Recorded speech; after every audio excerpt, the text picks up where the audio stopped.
Дәңкө, аппақ қайным, ақ қайным, қалайшадай жақсысың ба? Дәңкө, сен анау фирменный күлкіңді салып жіберші, мә, сала алмай жатырмын. Күле алмай жатырмын сен сияқты. Керек ет маған.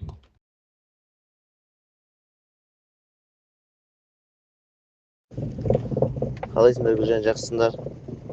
Гүлжан, айттым ғой, ақшаларыңды аямай, маған келіп, өзімнің офисыма келіп дайындалыңдар деп. Енді оның ең оңай жолы, мына бүкіл қарның бар ғой, сен ішің бар ғой, соны ішке қарай тартасың, демді ішке қарай тартасың да. Не көрдің ба? Не болды Назар? Сөйтіп тартасың. Екінші оңай жолы, не жейсің? Донер жейсің. 2 донер жейсің, сол кезде жақсы шығады.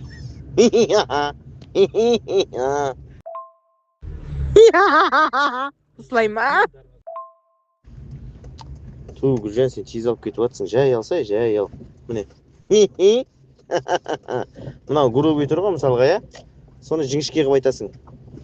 Тілді мұрынға қарай тартасың, ерінді көзге қарай ашасың. Сол кезде мынандай звук шығады.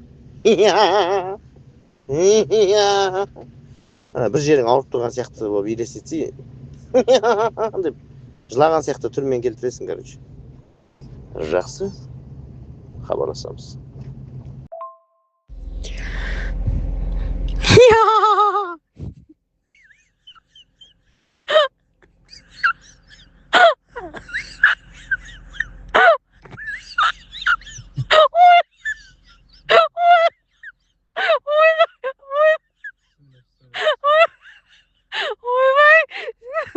Сен өзің кеп маған үйретпесең, мен үйрене алмаймын ау, аппақ қайным. Ойбай, жылағанша күлдім ау.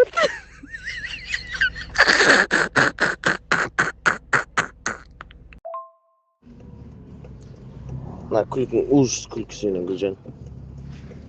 Сен бір 3 ай адамның түріне көрінбей тұра тұр. Мына күлкіден кейін болмайды уже. Ужас, катастрофа.